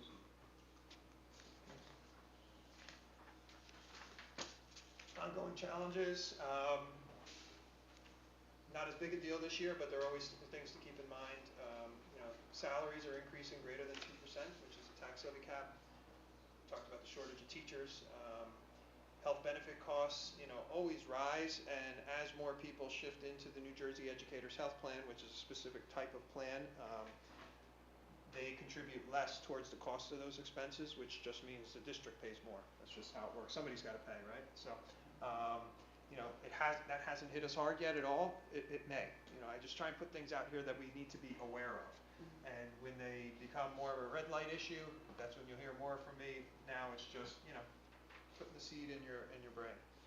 But I missed that slide, I was on, but you made that point that we're debt-free and that we're in a great position because we haven't been going out and doing these questions. But there could be a point where, you know, we have to, if we want to do the things that question, like what else do we do, you know? The last 3 bullet points, Frank touched on those, and the educational initiatives are always there. The challenges that we always have to try and overcome. tax levy analysis. Oh, light doesn't work too well. Okay. So this is just a breakdown of the tax levy. So this is a 4-year period, with this last column being the upcoming budget year that we've been talking about. You can see the increase in the general fund levy. This was the debt service levy. And we paid off all our debt in 22-23. We're debt free, so we don't need to raise money for that. Okay? So the total amount we raised in taxes, the increase in the average assessed home, and how much what is the impact of this on a tax on an average assessed home. So for next year, average assessed home, their school-related tax, I can't speak for the municipality or the county, will be approximately $4,522.42. Once again, a reminder that we're debt-free. And if you happen to know your own assessed valuation, want to figure out what this means for you, for every $100,000 of assessed value, it's $1,007.5 of school tax, so you can calculate for your own individualized house what the school tax impact might be. Again, here, this is just a breakdown of the increase, or how much tax we're raising, and calculating what the increase is. The bottom row is the increase. So over these 4 years, these are the increases. We had the one big year here in 22-23. Last year, even though we raised taxes 4.3%, the reason the impact was so minimal is because that debt service came off the books. Right. Okay? And here's our increase again with a 1% recommendation. It's a $35.90 increase on the average homeowner. Over the last 4 years, the average increase is $64.56 per year. Very good by comparison to other towns. Yeah. Very good. And the schedule from here. So you have this presentation tonight. I have to submit the budget to the county with supplemental paperwork by March 20th. They review it, ask questions, I respond. Usually no substantive changes at all. And our budget adoption, public hearing and budget adoption will be on April 25th. And then I generate what's called a user-friendly budget, and we post that on the website the next day. So that's the schedule moving forward. If I want to thank you for making it very clear, right? Like you have a way of making the numbers make sense in a way that, are easy to understand. So I thank you for, Yeah. that's a lot of information. My report. Oh. You want me to keep going? No, we're good. That's okay, I think we're full. Okay, next on the agenda for tonight is personnel and labor relations, Ms. Nancy Salgado Cohen. Be it resolved that the following motions identified as items A through D be approved as presented. So moved. Second.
what's the best use of our limited capital reserve funds that we talked about that might have the greatest impact on students and the community. So again, no board action required, but we're going to hit pause for a minute and reevaluate how we move forward with our next capital project. So I want to give an example of what the committee discussed, because this is under the theme of, overall safety and security for schools in our district.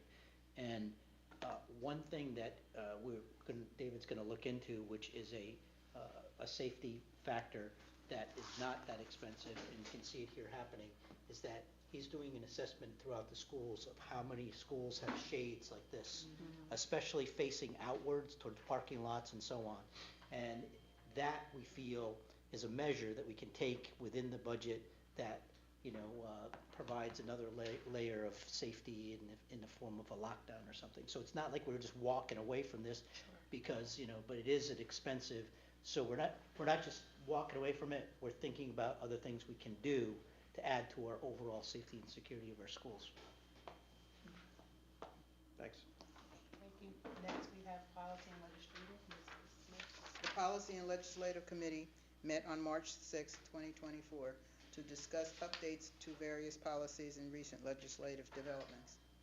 Under policies, the committee discussed updates to numerous policies and regulations reflecting recent changes to the administrative code regarding comprehensive equity plans and equal access to educational services. In particular, the State Board of Education expanded the list of protected categories. The following policies and regulations were approved for consideration by the board on first reading. Abolition of current policy that's not an S, 5755, equity in education and educational programs and services, as unnecessary because it has been absorbed into other policies. Update to policy 5570, sportsmanship, to align with current NJSIAA bylaws and regulations. And finally, updates to policy 9233, notification of juvenile offender case disposition, policy and regulation 2423, bilingual education, and policy and regulation 2431.4, prevention and treatment of sports-related concussions and head injuries, to reflect changes in governing law or other relevant standards.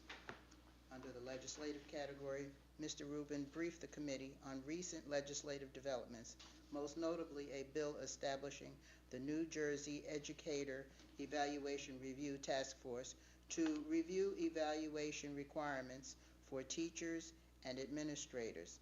Dr. Connors also addressed recent development in state aid and the school funding formula. And that concludes our report. Thank you, Ms. Smith. Next on the agenda, we have the approval of minutes, Ms. Rivers. Be resolved that the following minutes be approved as submitted. Business meeting for February 8th, 2024, in executive session, February 8th, 2024. So moved. Can I have a second? Second. All in favor? Aye. Special meeting, February 12th, 2024. So moved. Can I have a second? Second. All in favor? Aye. Dr. Connors, fiscal planning and operations. Be resolved, following motions identified as items A through M be approved as presented. Second. Mr. Secretary, can you take the roll? Wait, can I just have one question before we do that? We talked about G, with the paving. I know that we're just, sending it out, right, to figure out. I don't know what our timeline is as far as when we plan to hopefully get it done. I guess I just wanted to make sure that we're not paving at inopportune times. So just to put that out there. I mean, I'm sure we know, but. Yeah, I think you're referring to the high school primarily. So the portion of the high school is the Patton side, the Patton loop. And we always try and be cognizant of everything going on in the summer and try and juggle the projects based on that. So you should should be good. Sorry. Ms. Rashid? Yes. Ms. Rivers? Yes. Mrs. Salgado Cowan? Yes. Ms. Smith? Yes. Ms. Stafford? Yes. Mrs. Cordino? Yes. Dr. Connors? Yes. Ms. Cherry? Yes. Motion's carried. Policy, Ms. Smith. Be it resolved that the following motions identified as items A through C be approved as presented. Can I, ask a question? The second first. Second. Go ahead. I saw that there was all the policies updated, with the meeting. Most of it seems to be related to, like you said in your, report, having to do with the protected, categories. But in policy, related to curriculum content, which is, I guess R2200, there was like a whole paragraph that's like removed, that I wasn't sure if that was also because taken out because of the protective, categories or whatever. I So- would have to review that to get back to, I know that Strauss Esme provided a rationale for that particular. Yeah, so it's the policy number R2200, it's like curriculum content. It has to do with the superintendent or designee shall develop a procedure or address eliminate any possible bias in the curriculum. Has to do with the curriculum, but there's a whole, like, A through D that was removed, and it seemed relevant, so I wasn't sure if that's if there's like a rationale for that. Yeah, I'm just pulling up the Strauss Esme's rationale for that, just give me 1 second.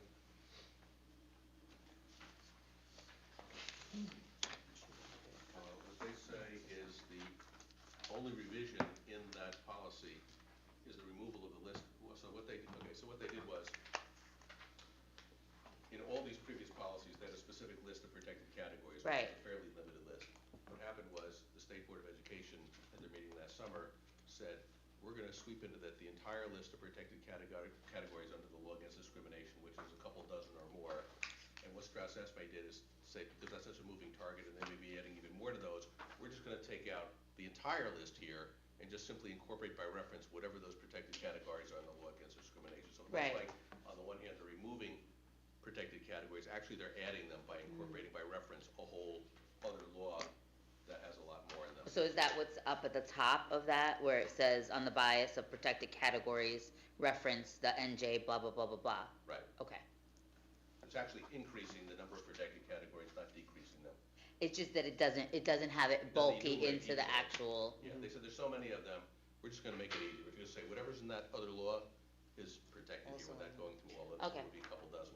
yeah, that's what I thought for most of them, but the curriculum one didn't seem to make sense. And I know David explained, like, in the meeting, that because the state's always adding and changing, The this change sort is of like, there, you don't yeah, have to so change it then here. we don't have to always go back and revise our policy. Right. That we just say whatever the protected categories are through the state, then we're covered. What she said. I was listening to your meeting. Yeah, but to that point, the thing is that, But it's so a how do good you list observation. everything in NJAC unless you look it up, and it could be quite a, it's referenced at least. And you have to. Part of the job. Yeah. We discussed that. Okay, Mrs. Secretary, can you take over? Ms. Rashid? Yes. Ms. Rivers? Yes. Mrs. Salgado Cowan? Yes.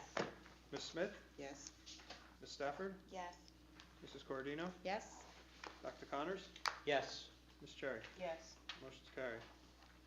For curriculum, Mr. King is out, so I'll just go ahead and read. Be it resolved that the following motion, identified as item A, be approved as presented. Second.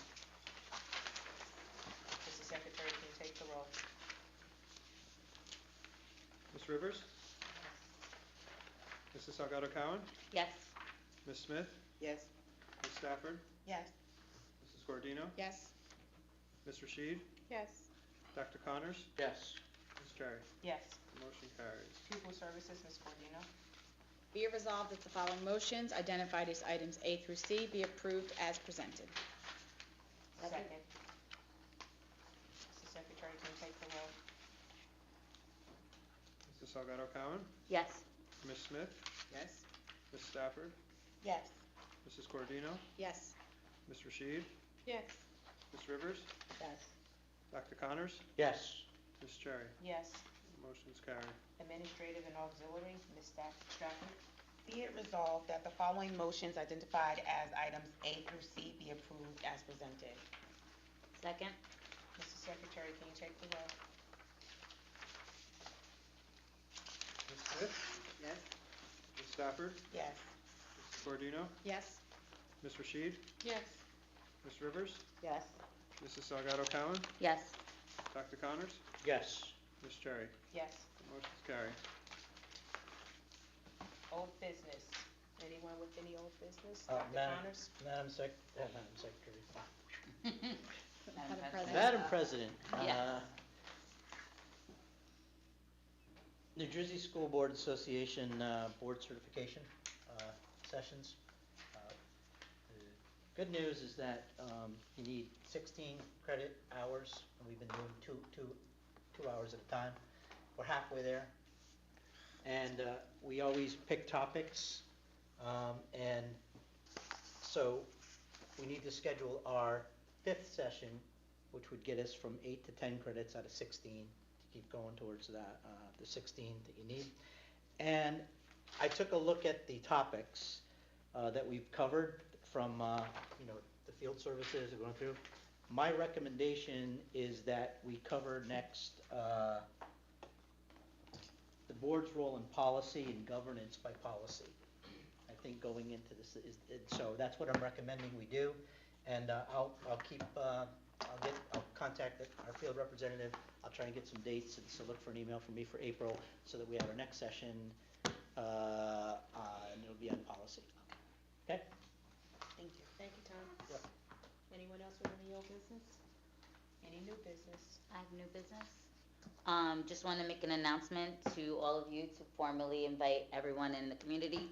Piscataway Choral Collective will have our spring concert on April the 9th of this year at 6 p.m. at the high school. And yours truly will be singing. Thank you, Nancy. Is the choral collective where it's It's the everybody- community. the whole It's just the community, yeah. It's just the old folks. Yeah. We do have some kids coming to help us. 'Cause we need them.